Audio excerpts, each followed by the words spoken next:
the light.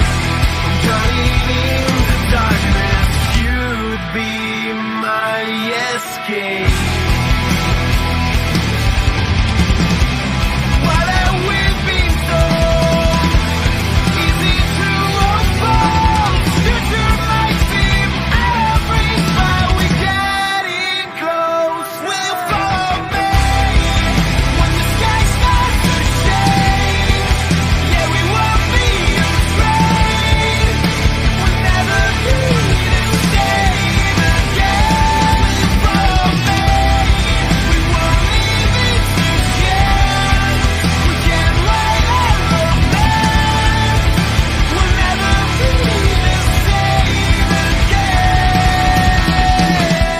We'll never be the same again.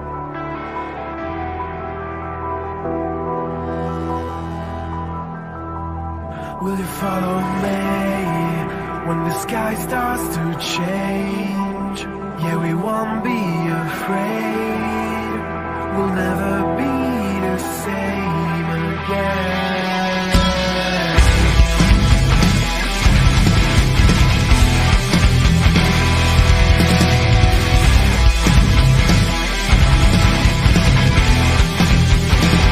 Will you follow me when the sky starts to change? Yeah, we won't be afraid. We'll never be the same again. Will you follow me? We won't leave it to chance. We can't wait our romance. We'll never be the same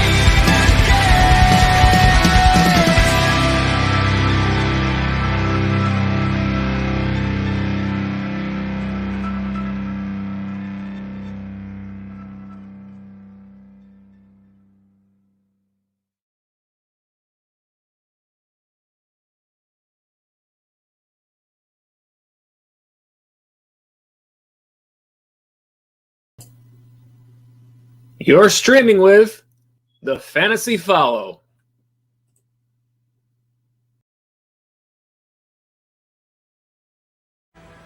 Welcome to TFF Live, the Sunday Pregame Show. It is Week 7 of fantasy football. Hard to believe that after this slate of games, we will basically be to the halfway point to your fantasy football playoffs. But here we are, and let's get another good week going. Let you know what's on the show today. We got a lot of stuff for you. We got to look back at last week's action, which will get you some player updates from around the league. Our actives and inactives for the 1 p.m. games, they are out, and we will give you a look at those. And also, we will take a look at our starts and sits for Week 7 of fantasy football. Don't forget, our live chat is open. We are here all show to answer your fantasy football questions. Even if we're on another topic, leave your question. We will do our best to get to all of them. And if you're watching on replay, please feel free to leave your comments below. We've got a good show ahead. Let's get right to it.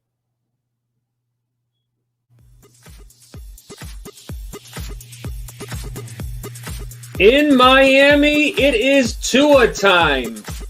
The Dolphins have named Tua Tagovailoa as their starter for the remainder of this season in somewhat of a surprise move.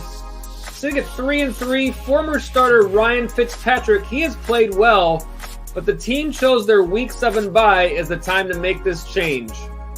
Now, Fitzpatrick, this year, 5th in the league in completion percentage, his best season overall, also 6th in QBR, his best in any of his years. And to me, I don't know, this looks a little bit like an organizational move to me. It seems like there are kind of two directions this can go, and possibly Miami had just decided this was going to be their path, no matter how well they were playing. For those of you Buffalo fans out there, you certainly remember how well that went when Nathan Peterman was brought in, seemingly as the Bills had decided that they were going to make the change no matter what that season. I think he actually just threw another interception to the Chargers. So it's either that or head coach Brian Flores truly knows that Tua is that good. But it seems to me that if it were that, I mean, the case of Patrick Mahomes sitting for an entire year, I mean, he certainly has done pretty well for himself. And it seems that there certainly could be extra pressure that was unnecessary by making this move now put on Tua. But I guess we will truly find out how good he's going to be.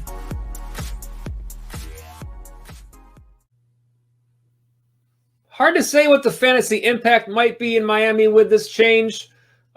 Fitzpatrick, again, he was QB8. He was having a nice season.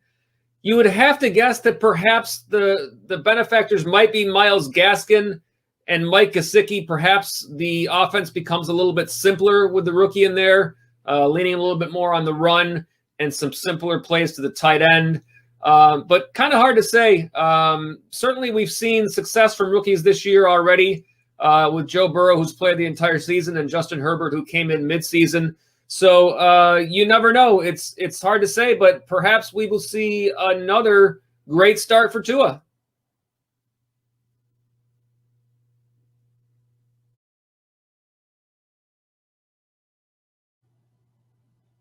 Well, I can hardly believe that this is actually a story we're talking about on today's show, but wide receiver Antonio Brown has signed a 1-year contract to return to the NFL and play for the Tampa Bay Buccaneers. He will join the Bucs with Tom Brady. He signed a contract on Friday for 1 year. He is currently serving the last week of his 8-game suspension. But unless the NFL decides to add any weeks to that suspension, he will be eligible to return to the league after week 8. Fantasy-wise in Tampa Bay, it's just been kind of so-so this year. If you drafted any players from this team on your roster, Brady has been all right, QB10. Really, probably the best of their players this year has been Ronald Jones at RB13, so he's gotten decent production. Mike Evans has been kind of hit and miss. Chris Godwin has been hampered by injuries all year. And Rob Gronkowski, I know I didn't really expect a big year from the tight ends, as historically under Bruce Arians, usually you don't see great fantasy production from the tight end spot, although Gronkowski has gotten a little better in recent weeks.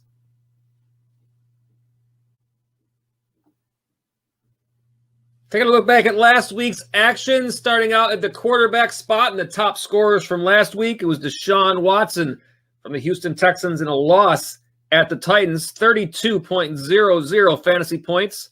That was 335 yards passing with 4 touchdowns and 26 rush yards added to that total. It was Matt Ryan in second in a win over the Vikings, 31.64 fantasy points, 371 yards passing, 4 touchdowns, adding 8 more yards on the ground. Ryan Tannehill in third in a win over Houston, 29.56 fantasy points, 364 yards passing, 4 touchdowns, continuing a great year that he's having.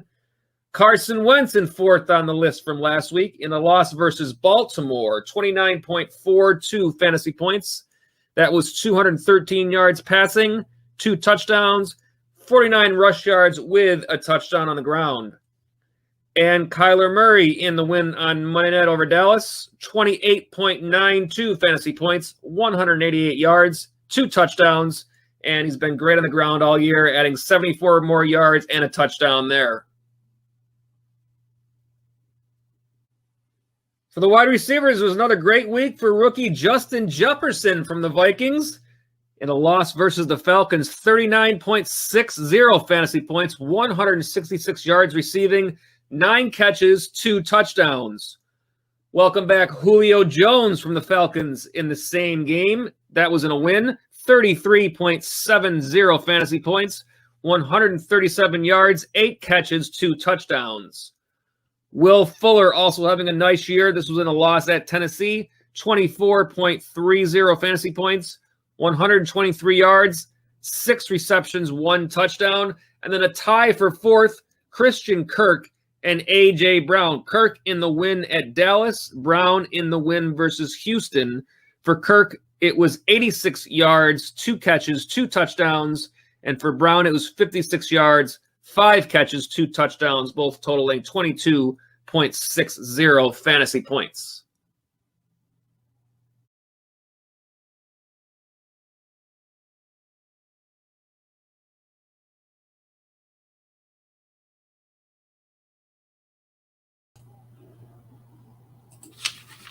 And we take a look at the running back scores. It was Derrick Henry with a huge game, 40.40 fantasy points, the most in the league. Certainly a great week for Derrick Henry. I know that that big run, I'm sure, helped a lot of people along to their wins. In second, it was Kenyon Drake. Yes, it was Kenyon Drake in second, 28.40 fantasy points. That was in the Monday night game. A lot of people have been waiting for that for a while. And unfortunately, we'll talk about that a little bit later. A lot of people might be waiting for it again, but we'll touch on that in the starts and sits later on in this show. Rookie DeAndre Swift for the Lions in at third, 27.30 fantasy points. Very nice week for the rookie and better things to come, I'm sure.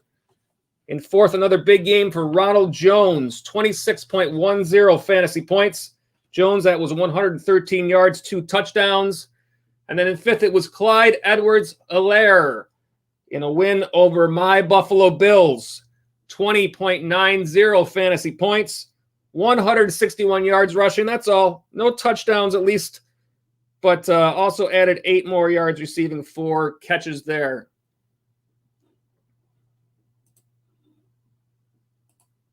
And we'll take a look at the tight ends as well. Some names here familiar, some names possibly not so familiar. Anthony Firkser took advantage of his opportunity when Jonnu Smith got a little banged up in that game for the Titans. That was in their win over Houston, 25.30 fantasy points. That was 113 yards and a touchdown, 8 catches. George Kittle for the 49ers, that was a win over the Rams, 23.90 fantasy points, 109 yards, 1 touchdown, 7 catches. Trey Burton in third place. A Trey Burton sighting we have. And that was 21.90 fantasy points, 58 yards, receiving 1 touchdown, 4 catches. Also, 1 touchdown on 1 rush yard. Travis Kelce in at fourth. Seems like he's always there. That was against the Bills. 21.50 fantasy points, 65 yards, 2 touchdowns, 5 catches. And Darren Fells for the Texans. That was a loss at Tennessee. 20.50 fantasy points, 85 yards, 1 touchdown, 6 catches.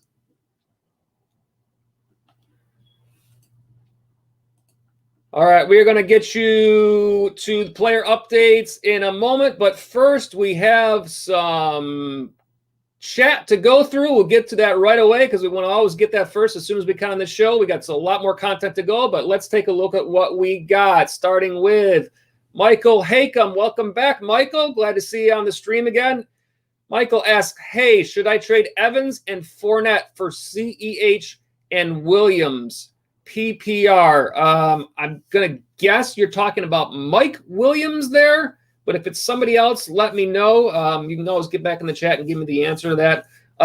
You are trading away Evans and Fournette and getting back Clyde Edwards-Helaire and Williams. Well, I think with Fournette, it's hard to say what he's going to be for the rest of the year. He says, I'll show this. You say, yeah, Mike Williams. So Fournette, Ronald Jones has played so well that Fournette has a tough go to get to a lead role. So you're looking at best splitting touches. Evans for Williams is a downgrade for you, despite the fact that Tampa Bay has got more in their receiver room to deal with now. Still a downgrade because Evans is still going to give you some good games. Here's my question. This trade is... When do you have to complete this trade, I guess is my question. Are you able to watch today's games and find out how Kansas City uses Le'Veon Bell today? Because the early reports on Bell were that he was not going to do much, and then we started to hear we're probably going to see a split. So what we're hearing in terms of how they're going to work Bell and Edwards-Helaire is hard to say. If you have the ability to watch today's game and still have this trade in front of you, I think that's going to give you a little bit more information. I don't hate the deal at all. He says, yes, I'm able to. I would definitely try to get eyes on that game. Let me see what time that game is at, if that helps you out. That is a 4:05. I'm sorry, no, that is not a 4:05. Yeah, it's a 4:25 game in Denver. I would take a look. I don't think that what you're seeing there is awful. It depends on what depth you have at other positions. If you can hit back with what you're looking at as far as your other wide receivers, I know you probably on the Monday show you probably told me, but it's been a few days, so I don't necessarily remember off the top of my head. But I don't think it's horrible. You're getting a nice running back there that's going to produce even if they are splitting. So I would say definitely keep an eye on those games and then try to make your decision after that. Let's get to our next one here. We got Bill Kennicott.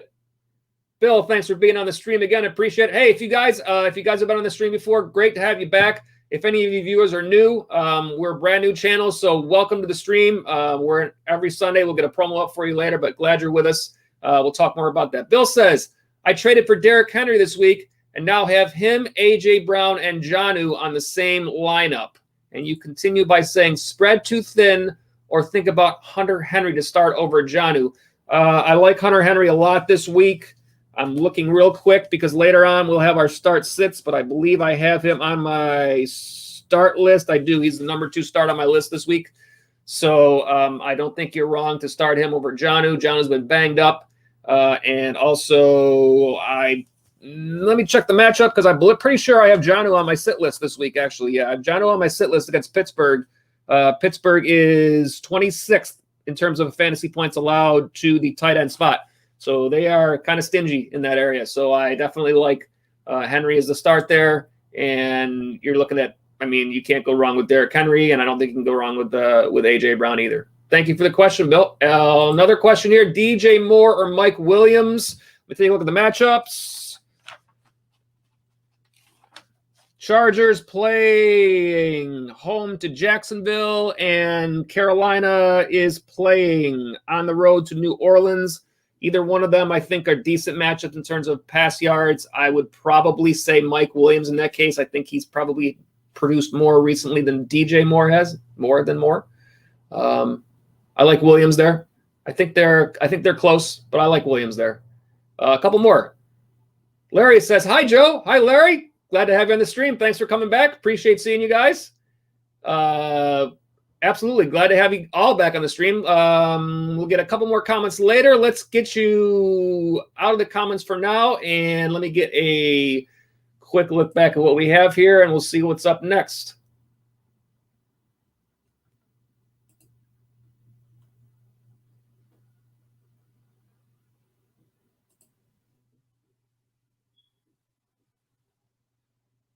All right, let's take you around the league and get you some player updates. We're going to start out this week in a spot we've started out before, and that is in Green Bay. Aaron Jones, are you going to take him right up to the game too, or do you think he's doubtful? What's the situation there? Yeah, we'll give him up to game time to see if he can do it or not. So more questionable than doubtful on him, you think? Yes. Coach, speaking of Keenan, how has he looked this week just with his back and everything? He's gotten better every week, Joe. Every day he's gotten better. So I think Keenan would be fine. As long as he can go out there and be Keenan, that's all I care about. I just don't want him to hurt himself any more than what he did. So he'll be fine. With Teddy Bridgewater in your offense going against defense and offense, how much have you guys? We ask about this whenever there's a player going against a former team, but especially with the quarterback, are you able to kind of pick his brain, and especially with the Saints defense that he knows very well and the offense that you guys have similarities there, how much are you able to kind of figure out from Teddy Bridgewater and other guys from New Orleans here? Well, I think, Joe being there, obviously he has connections to them, having worked there. So he's able to provide some insight. But you can't take his brain and put it into the other guy's body. So I think every coach and player kind of has to go through their process. The defensive staff, they can ask Joe a question here or there, but I think they have to kind of go through their process of watching the tape and studying the opponent and studying who they are right now. And same thing for our offense. So I think those connections, they probably matter for us. They also matter for them.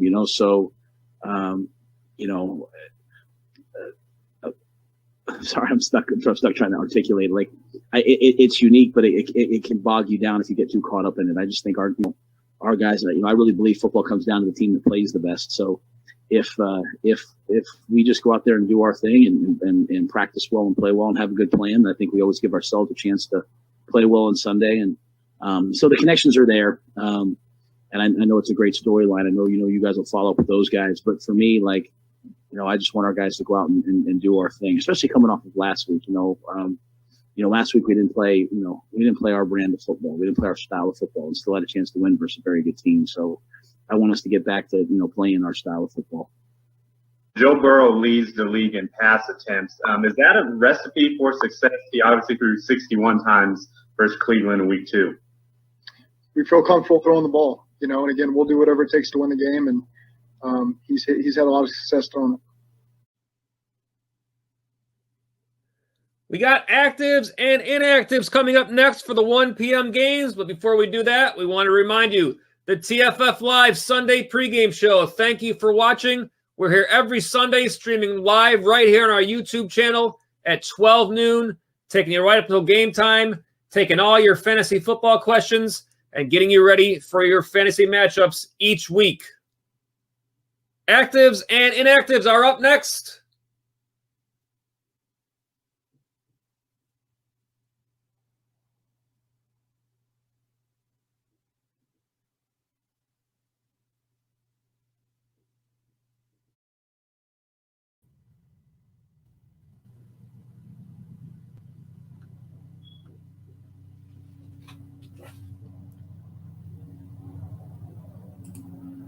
All right, guys, let's get you going with some actives and inactives, let you know what's going on in these 1 o'clock games in case there's anybody that you're wondering about or need to know if you need to get them out of your lineups at all. So we got a nice slate of games here. Make sure I got everything in front of me that I need. And, yep, let's get this first one up for you. Well, for those of you that were with us last week, hopefully Antonio Gibson doesn't appear on every one of these lists this week, but we'll try to get it a little better this time. But anyways, the first game up, we got Detroit at Atlanta. We have nobody, and I am double checking as I do this with the actual list, other than not just the graphics that I built, just to make sure that everything is still good there, but nothing to see in terms of inactives for Atlanta. And for Detroit, nothing to see in terms of fantasy value of running back Bo Scarborough's out, but I didn't bother putting that on the graphic for Detroit. A few players that were not necessarily questionable, but at least listed on the injury report. That was Marvin Jones, Danny Amendola for the Lions, and then Calvin Ridley, Julio Jones, Todd Gurley. They're all good to go in that game, so fire them up at will.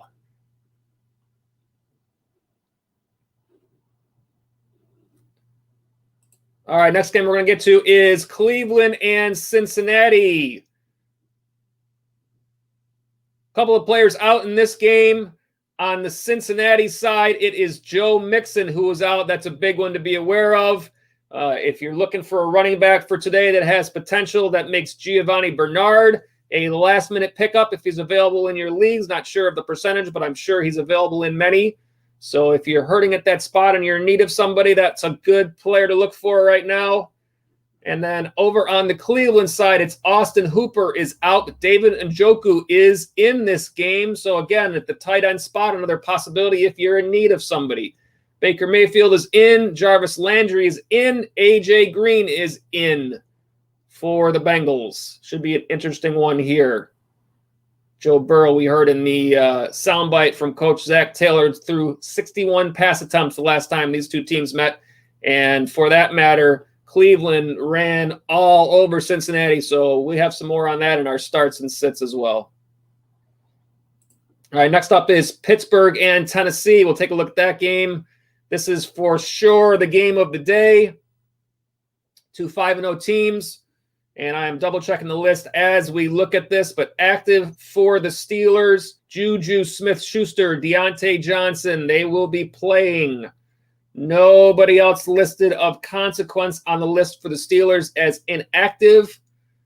On the other side for the Titans, A.J. Brown is in. Jonnu Smith is in. Smith was a little banged up last week. So unfortunately, no Anthony Ferkser, since I picked him up in one of my leagues just in case. Should be a good game here. Absolutely.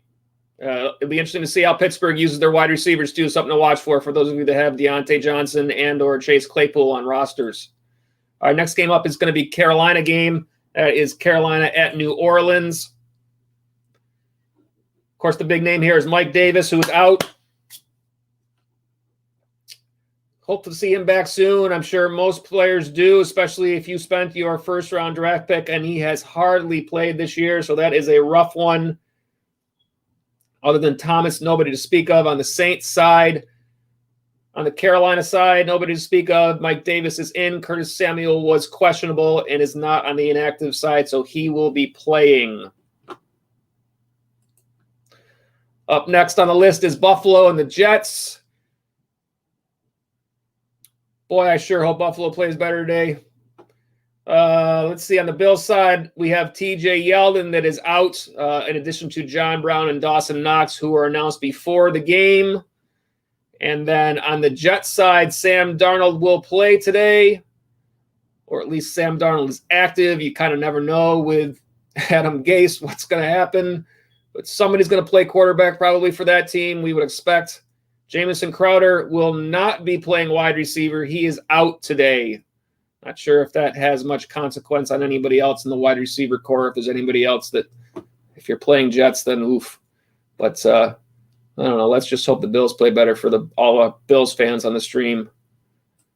All right, next up we got Dallas and Washington. Another interesting game here. See if Dallas can kind of turn it around. Not much to speak of on either side. Dwayne Haskins is out. I did not put him on the list. Logan Thomas is active for this game. Not much to see here.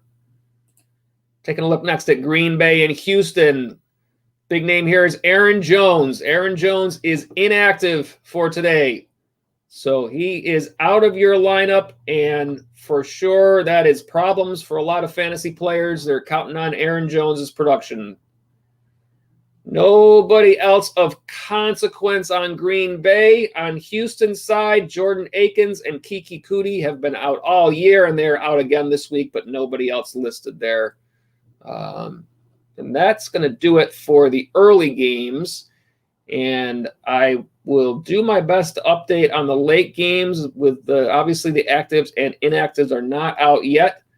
I know I can give you a couple of reports that I have up right now. Let me get me back on screen. But as far as the late games and the Jacksonville game and the Chargers, I have their report up right now in front of me. And questionables, DJ Chark for Jacksonville. Reports are he's expected to play on the other side, which is the Detroit side, which is not the Detroit side. Did I write this down wrong? Well, somebody's playing somebody here.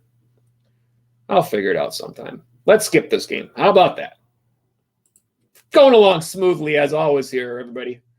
A couple other games. Let's see what else do I have up here. I have the Chiefs injury report up. So that is Kansas City and Denver. For the Chiefs, Sammy Watkins out again this week. Nobody else listed as questionable on the Denver side. Deontay Spencer, wide receiver, listed as out. KJ Hamler will be back. Noah Fant will be back.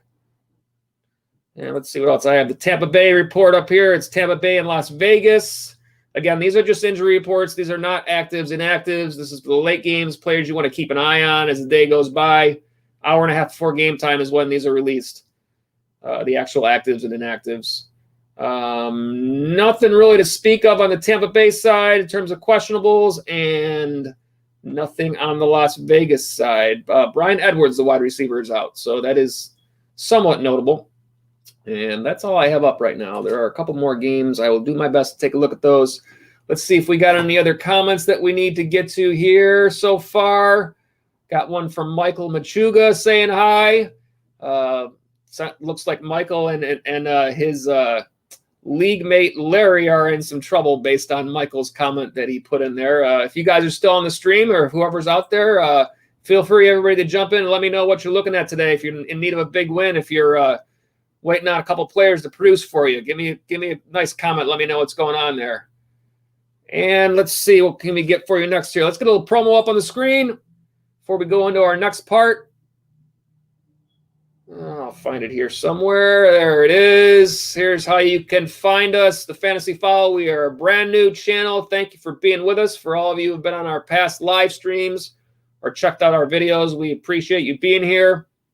We're looking to build this channel. So please, if you enjoy what we're doing, give us a thumbs up or give us a share. And by all means, we have a goal of 100 new subscribers. So if you like what you're doing, click that subscribe button. Make sure you get those notifications whenever we have new live shows or new videos coming out. We did an impromptu Monday night postgame show last Monday. So for those of you that subscribed, you may have found out about the show. And I know we saw some new viewers as well. So thank you for being with us and thank you for coming back. Check us out on Twitter at The Fantasy Follow. And that's fantasy spelled FNTSY.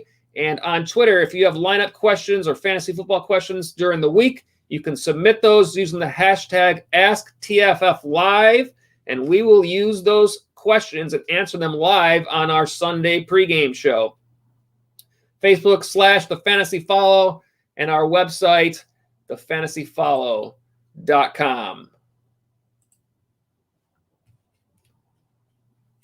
All right, up next, we're going to get some starts and sits for you.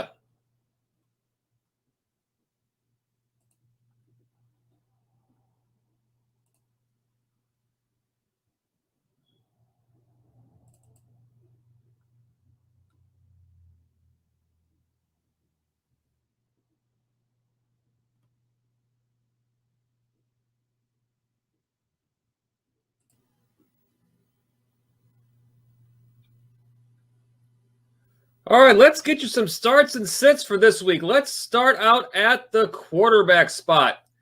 And what more can you really say this season about Kyler Murray? He is the top start this week, playing against the Seattle Seahawks, who are allowing the most fantasy points to the quarterback spot. Now, Seattle, they have allowed 23 or more fantasy points in 4 of 5 games this year and 300 or more yards rushing in 4 of 5 games. Not to mention 2 of those were over 400, and they have allowed the most passing yards in the league. Murray has had 23 or more fantasy points every game, and he has had 67 rushing yards or more in 4 of 6. A total of 10 passing touchdowns, 6 rushing touchdowns this year. It's been a great season for Kyler Murray. I don't see any reason why that doesn't continue this week.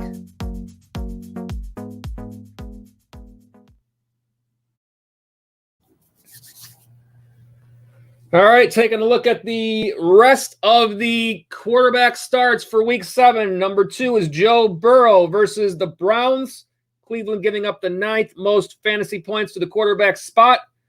They have given up 24 or more fantasy points in 3 of 6 games and also 3 or more touchdowns in 3 of 6 games. The 3rd most passing yards allowed in the league. Burrow, 300 or more yards in 4 of his 6 games. He has had no touchdowns the last 2. I look for that to change today. Number 3, a popular streamer is Teddy Bridgewater at the Saints. Saints giving up the 4th most fantasy points to the quarterback spot.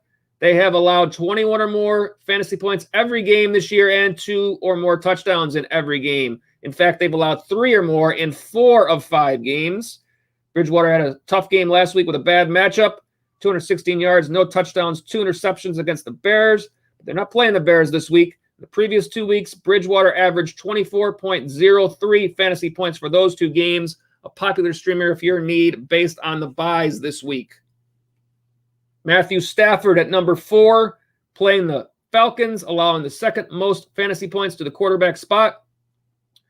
They have allowed 26 or more fantasy points 4 of their 6 games, 300 or more yards in 5 of 6 games, and 3 or more touchdowns in 3 games. The 2nd most passing yards allowed in the league. Stafford, 9 touchdowns in 5 games. A little bit of a down week last week, but I expect a bounce back here. And number 5 is Justin Herbert, the rookie for the Chargers, playing Jacksonville. The 8th most fantasy points allowed to quarterback spot. 24 or more fantasy points in 3 of 6 games. Herbert, 9 touchdowns in 4 games and 24 or more fantasy points in 2 of those 4 games.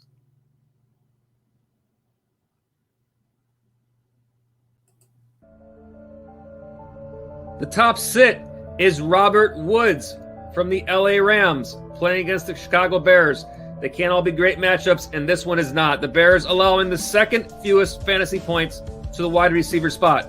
They have only allowed 2 receivers over 15 fantasy points this season and are giving up the 9th fewest passing yards in the league.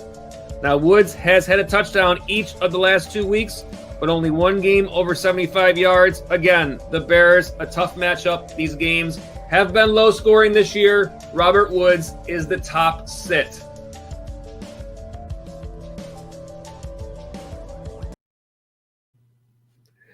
Well, we're live, so that was supposed to be the quarterback sits, but instead we'll jump over to the wide receivers. Hey, why not? And by all means, live chat is open. So, if you ever want to, any question is a good reason for me to not hit the wrong button. So that's much easier, but I'll leave that up there just in case for the rest of the way. So anyways, we'll come back to the quarterback sits in a moment, but we'll go over to the wide receiver sits. And number 2 is Allen Robinson from the Bears playing at the Rams. They allow the fewest fantasy points to the wide receiver spot. No receivers over 10 fantasy points in the last 3 games. This is a tough one for Robinson, and I've got him on the sit list. At number 3 is Michael Gallup for the Cowboys playing at Washington. The Washington FT allowing the 3rd fewest fantasy points to the wide receiver spot. Only 2 receivers have gone over 13 fantasy points this year, and they are allowing the 4th fewest passing yards in the league. Gallup 4th on his team in targets last week, under 5 fantasy points 2 of the last 3. Been a little bit of a struggle there, and obviously now with the change from Dak to Andy Dalton, remains to be seen which receivers Dalton is going to go to the most. Randall Cobb is number 4 versus Green Bay, allowing the 9th fewest fantasy points to the wide receiver spot. Just 1 game over 11 fantasy points for Cobb. Only 3 receivers allowed over 14 by Green Bay. And at number 5 is Julian Edelman versus the 49ers, allowing the 8th fewest fantasy points to the wide receiver spot, and they have allowed only 2 receivers over 80 yards this year.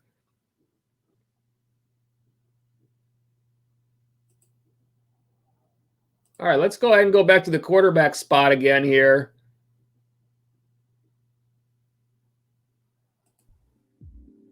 The top quarterback sit this week is Jared Goff from the LA Rams, playing against the Chicago Bears, who are allowing the 2nd fewest fantasy points to the quarterback position.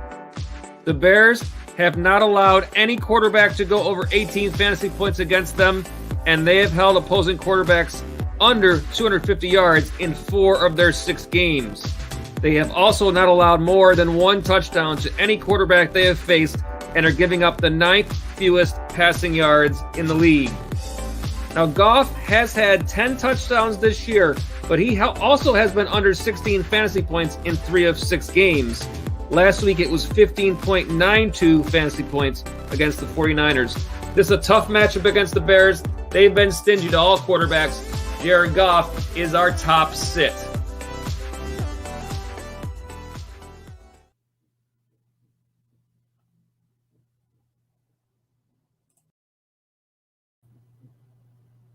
All right, moving back over to the quarterback sits, and thank you, Michael, for playing along. I appreciate that so much. Jimmy Garoppolo is the number 2 sit this week, playing at New England, his former team. They allow the 6th fewest fantasy points to the quarterback spot. Garoppolo had a nice game last week. I just don't like this matchup, and I think that if anybody knows what to do against his offense, it's going to be Bill Belichick. So I've got Jimmy Garoppolo as the number 2 sit. Number 3 is Derek Carr versus Tampa Bay. They allow the 4th fewest fantasy points to the quarterback spot. At number 4, Baker Mayfield playing the Bengals. Bengals have allowed under 17 fantasy points 3 of 6 games to the quarterback position and have allowed 225 yards or less of passing in 4 of 6 games. Mayfield yet to have more than 18 fantasy points of his own this year. And number 5, again, camping out on the sit list is Nick Foles playing the Rams. When we talked about Foles, when he took over the spot there, we mentioned he had a bad run of games, and it just continues. The Rams giving up the 7th fewest fantasy points to the quarterback spot. And Foles still yet to have a game with more fantasy points as a starter playing the entire game than he did in the second half of the game where he replaced Mitchell Trubisky. So Nick Foles remains on this side of the list.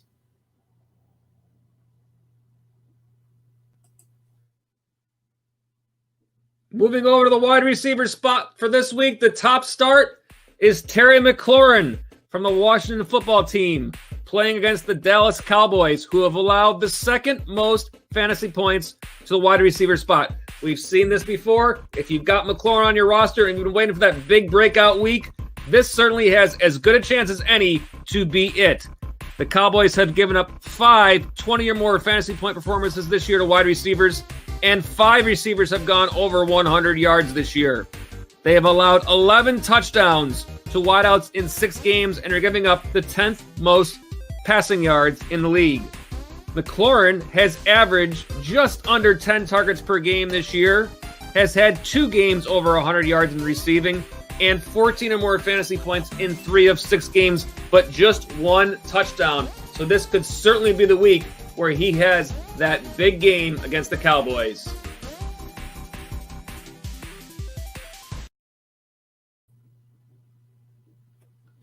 And the rest of the top 5 at the wide receiver spot. Number 2 is Kenny Golladay, playing Atlanta. I'm not sure why Detroit showed up on this injury report that I was reading. I literally was reading directly off of one of the team's websites that said that the Jaguars were playing Detroit. Perhaps this is part of Jacksonville's problem this year. They may want to take a look at that. But at any rate, let's get back to our list. Kenny Golladay playing the Falcons, who allow the 9th most fantasy points to the wide receiver spot. 7 wide receivers, 17 or more fantasy points this year, and 8 wide receivers, 90 or more yards. A great spot for Golladay. Last week, 105 yards against the Jaguars, and has had 14 or more fantasy points in all 3 of his games since returning from injury. I like Tyler Boyd versus the Browns. I think the Bengals are going to throw it all over the place again this week. I think they're probably going to have to. The Browns allowing the 3rd most fantasy points to the wide receiver spot. 7 receivers, 16 or more fantasy points this year, and the 3rd most passing yards allowed in the league. Boyd has seen 8 or more targets in 4 of his 6 games, just 1 touchdown. I think that'll change today for the better. Number 4 is Christian Kirk. We saw what he did on Monday. This week, playing Seattle, allowing the most fantasy points to the wide receiver spot. I think Kirk is a great player to go out and pick up if you're in need of a player at the last minute. 8 20 or more fantasy point games allowed to wide receivers by Seattle this year. 7 100-plus yard games allowed to wide receivers by Seattle this year. This is going to be a big spot. Of course, DeAndre Hopkins is going to crush them, and Christian Kirk, I think, will be right there with him. His fantasy points have increased each game, 22.6 last week against Dallas, 2 touchdowns. And at number 5, DJ Chark, listed as questionable still, I think we saw, but I do have him on the list for a good matchup. Playing the Chargers, allowing the 8th most fantasy points to the wide receiver spot. 4 receivers for 19-plus yards this year, and have allowed a 100-yard receiver or more each of the last 2 games. Chark saw 14 targets last week, needs to do more with them, but he is seeing the volume, and I think he is a good start this week. We already showed you the sits.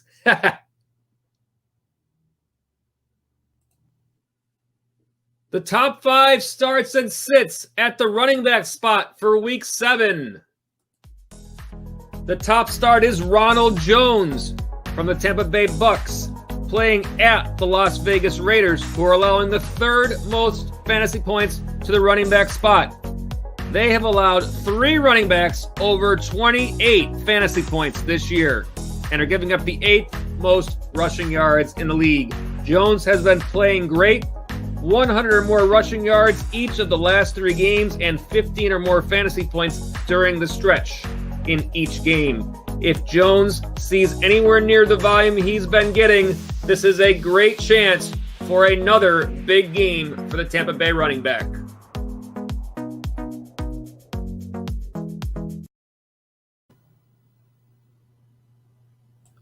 And the rest of the top 5 starts.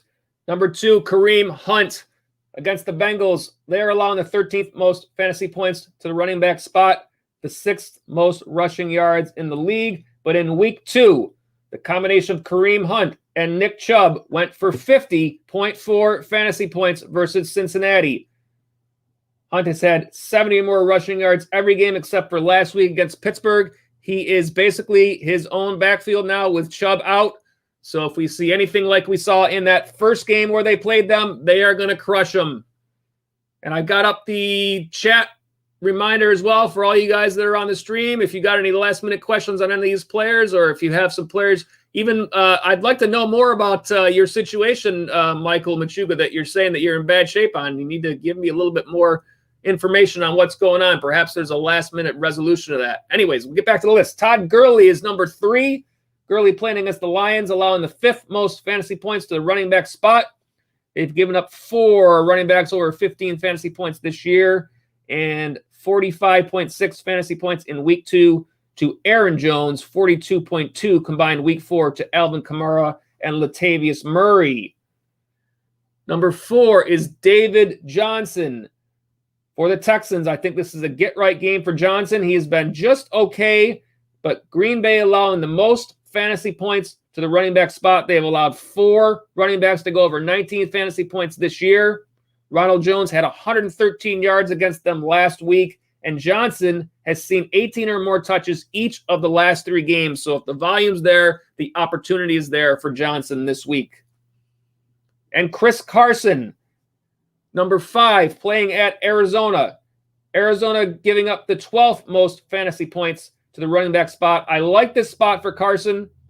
I think Arizona is a little tougher against the pass, so I think they may lean more run. Arizona has allowed 5 over 12 fantasy points this year, and the 14th most rush yards allowed. So matchup-wise, they're not as far up at the top, but I just like this for Chris Carson.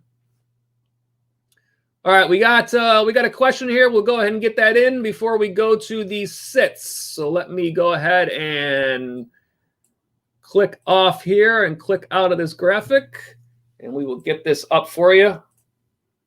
All right. And again, if any of you guys have more questions, please feel free to jump on in. We have about 15 minutes before game time. We will rapid fire as many as we can. This one from Milas. James Robinson or Josh Jacobs? Look at the matchups. So let's take a look. We've got Jacksonville playing. Let's get this up here. According to their website, they're playing Detroit, but I don't believe that's correct.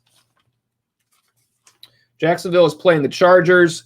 And Jacobs, quite honestly, I actually have this decision in one of my leagues. I have both of these players, and I was considering not playing Jacobs because of the problems with the offensive line in the Raiders. But according to reports, they are all playing today. And the Raiders are playing at home against Tampa Bay. Tampa Bay has been tough on D, so I think this is a close choice. And what I'm going to do is I'm going to look up real quick the actual numbers for both teams, see if I can give you exact matchup numbers for both of those players if it helps you out. So let me see and bring this up here real quick. All right. Come on, internet, work with me here. It's kind of tough when you're streaming and also trying to get this stuff up. Okay, players list. All right, let's see first for James Robinson.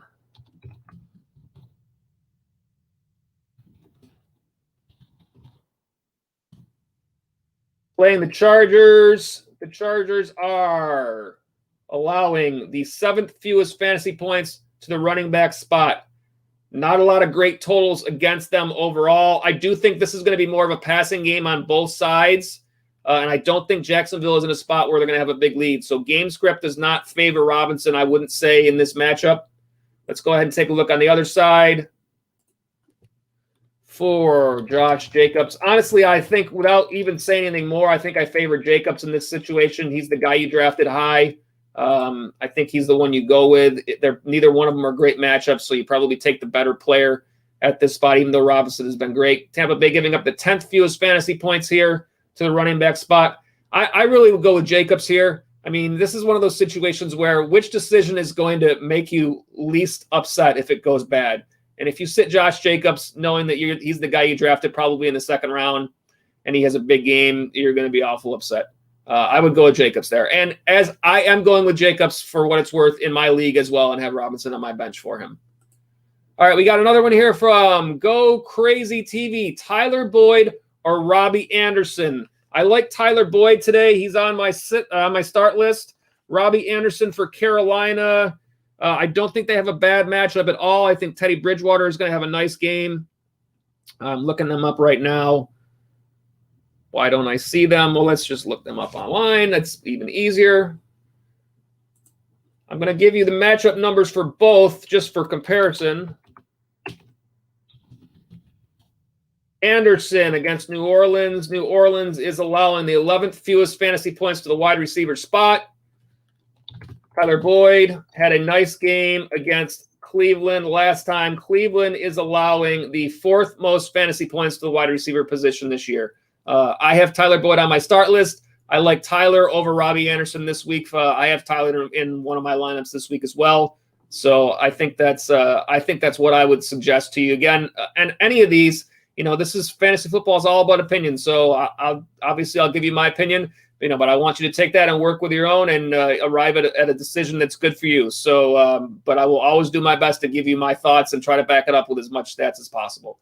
And he says, please answer, and hopefully that answer helps you out. But thanks for being with us, Go Crazy. And if you're new to the stream, again, thank you for being here. Hope to see you again in future shows, but please make sure to go ahead and subscribe so you get notifications and can find out when we've got more content coming up for you. All right, we got a question here from Noah. It is Claypool, Swift, or Gibson, PPR.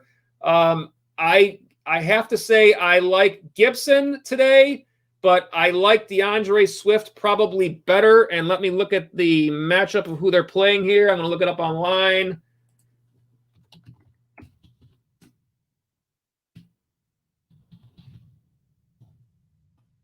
Playing Atlanta, the 15th most fantasy points to the running back spot. I think there's a good chance this is a high-scoring game. Swift has been getting pass production and some goal line touches as well. I think Adrian Peterson is still in the mix there, but I do like Swift.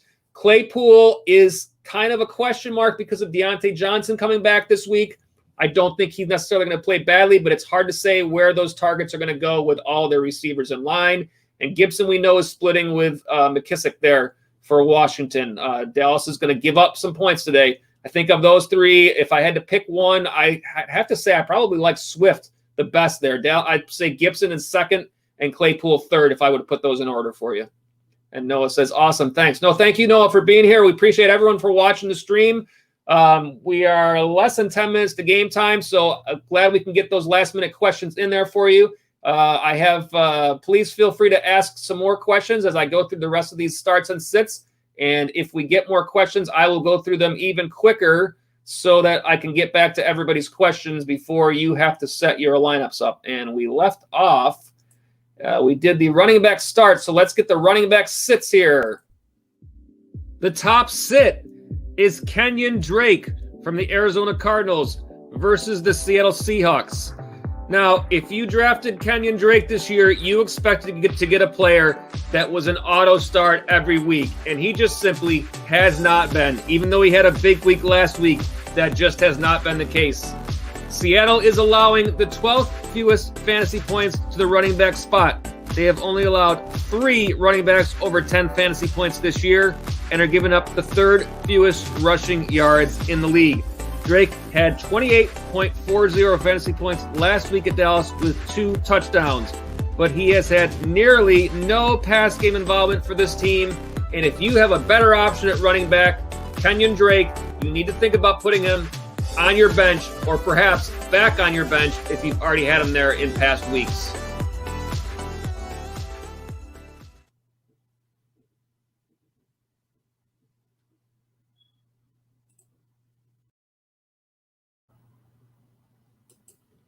So I definitely wanted to get to these sits a lot because of Kenyon Drake, and I'm going to let you guys know, kind of when I do these start-sit lists, a lot of times the player that ends up at number 1 is not only an indication of what I feel about their matchup, but it's also kind of a, hey, if there's somebody out there that some players may be looking at as just kind of an auto start when they haven't necessarily produced that way, I may move them up this list to kind of be like, hey, take a look here. You may have to play this guy because your depth isn't there to replace him. But at the same time, think about your other options because Kenyon Drake has been very hit and miss this year.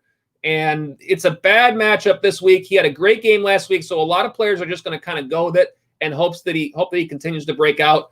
I don't necessarily like it. And in fact, if you have Drake on your roster and you didn't take the opportunity in this past week to at least look around and see if anybody was willing to trade, I think that would have been a great play. I can tell you that I have Drake on a couple of rosters, and I was able to get a trade in one of them for him that I liked. So that's definitely somewhere that I would have favored looking, especially if you're in need of wins. If you can sit on them and still ride it out, then by all means, go for it. Again, if you guys have more questions, we're going to fire through these real quick. I did want to get this one up, and I will say for my Liz, James Robinson is on my sit list, as you see here. So that kind of just reinforces what we were talking about before, but hopefully it works out for you either way. Obviously, it's fantasy football. You never know what's going to happen. It's kind of like poker. You just try to make the best decisions you can. But glad to have you here. And Noah, thank you. I see that you said you subbed there, so appreciate that very much. If any of you are new to the stream, we are a brand new channel. I know you probably worked hard to find us because we do not come up as easily in searches, but we want to grow this channel so that we can and hopefully continue to produce good content for everybody that likes to talk fantasy football. The rest of the list, we'll fire through this real quick because we're coming up on time. Devin Singletary for the Bills. Bills have struggled at the run. Leonard Fournette, I don't think they're going to work him back in with Jones producing as he's been. And Le'Veon Bell, it's going to be interesting. Early reports were that he was not going to see much other than kind of sparing Clyde Edwards-Helaire, but now it's looking like they may want to split a little bit more. So this is a game to watch in terms of what you're going to do with Le'Veon Bell moving forward. I think until you find out more, he's on the sit list.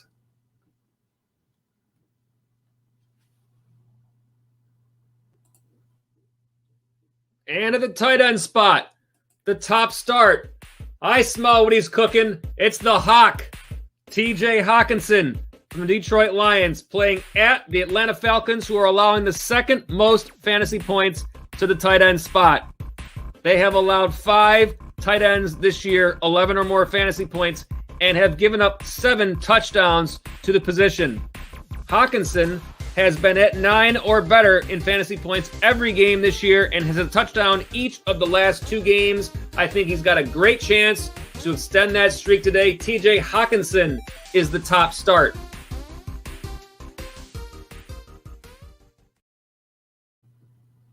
All right, before we get to the rest of the tight end starts, I got a question here from Noah, and Noah says, I'm going to try to put myself back up on camera so I can answer for you here.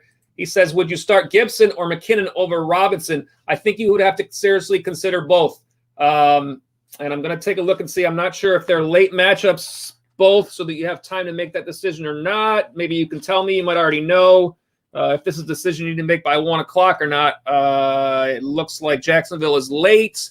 It looks like San Francisco is late. And it looks like Robinson, let's see, McKinnon, Gibson, Dallas is early. I think Gibson's going to fall into goal line touches this week. Dallas has been so bad. They're not going to give up all the touchdowns to wide receivers. You're going to see big plays, get them down to the goal line, and Gibson will take over there. He's going to get work out of the backfield. I like him. It's a very friendly matchup. McKinnon, I think New England is going to key on George Kittle. I think that's where, Belichick takes away their biggest weapon, and that's going to mean some opportunity for the running backs. So, yes, I think both of those players, and I don't know what they're being projected at for numbers, but Mostert is obviously out.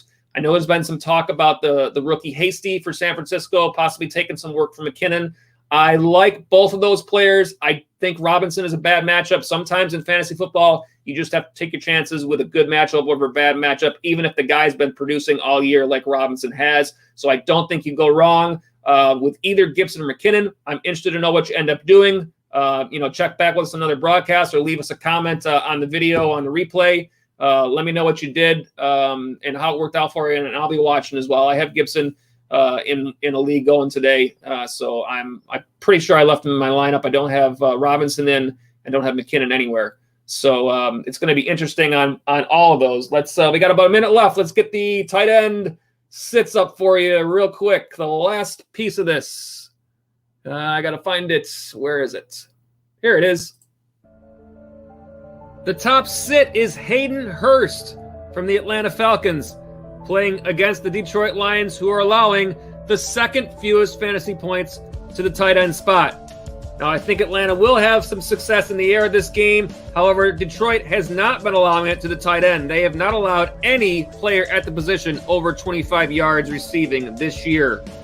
Hurst, 15.7 fantasy points last week. His second game over 15. This is just simply not a great matchup. and Hayden Hurst lands atop the sit list.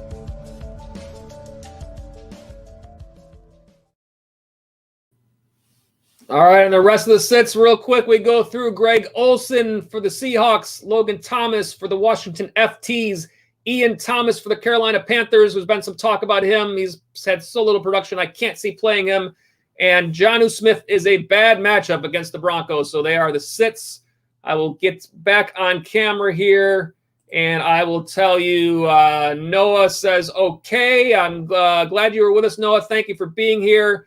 Again, any of you that are new to the stream, we are live every Sunday at noon, leading you right up till game time. As the stream grows, hey, we want to hear your input. If you like having us for a longer period of time, we'll consider doing a longer period of time so we can get more questions in. By all means, we're definitely looking for suggestions. We're looking to grow this channel, get some more information up for you. I know we're right about up on the game time right now, but let's get you the start times of this show.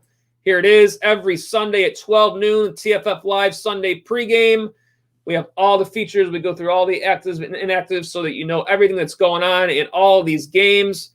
And also, here is where you can find us, the Fantasy Follow, brand new channel on YouTube. Thank you for being here.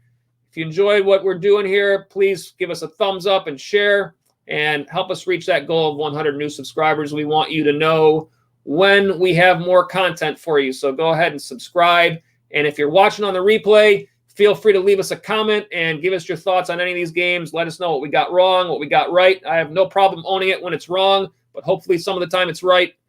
On Twitter, check us out at the Fantasy Follow, fantasy spelled FNTSY, and you can send us your fantasy football questions to that Twitter account during the week using the hashtag AskTFFLive, and we will use those questions live on our Sunday show. Facebook / The Fantasy Follow, and our website, thefantasyfollow.com. All right, so we are at game time. I don't even have the games up on my screen yet, so I'm going to do that shortly. Before we get out of here, if there's anybody that has last-minute questions, feel free to drop them in the chat. I will try to answer anything last minute if you have it. If not, we're looking forward to that first run of games. We got 7 games in the early window, so hopefully you get a chance to take a look at all of them. Some good games coming up tonight. Seattle, Arizona, the night game on Sunday Night Football should be a good one. The Monday night game is Chicago and the Rams. Should be a low-scoring, bad-for-fantasy game is what I expect. A lot of running from the Rams and not much pass effectiveness against the Bears. Who knows what Chicago is going to come out with. Interesting stuff to look at. Some good games. That 5-0 matchup will be a great one to watch, reality football-wise, and that's Pittsburgh and Tennessee. Interesting to see what happens with the receivers for that game as well. Chase Claypool remains as involved now that Deontay Johnson is back. So a lot of good stuff to watch, a lot of good games coming up. We appreciate you being with us. We hope to see you again on the next show. Every Sunday we're here, and we appreciate you being with us. Like I said, here's the information every Sunday at 12 noon, taking you right up till game time, getting you ready for those matchups with your fantasy football questions and all the information we can get you. Thanks for joining us. As always, good luck in fantasy. We'll see you next week.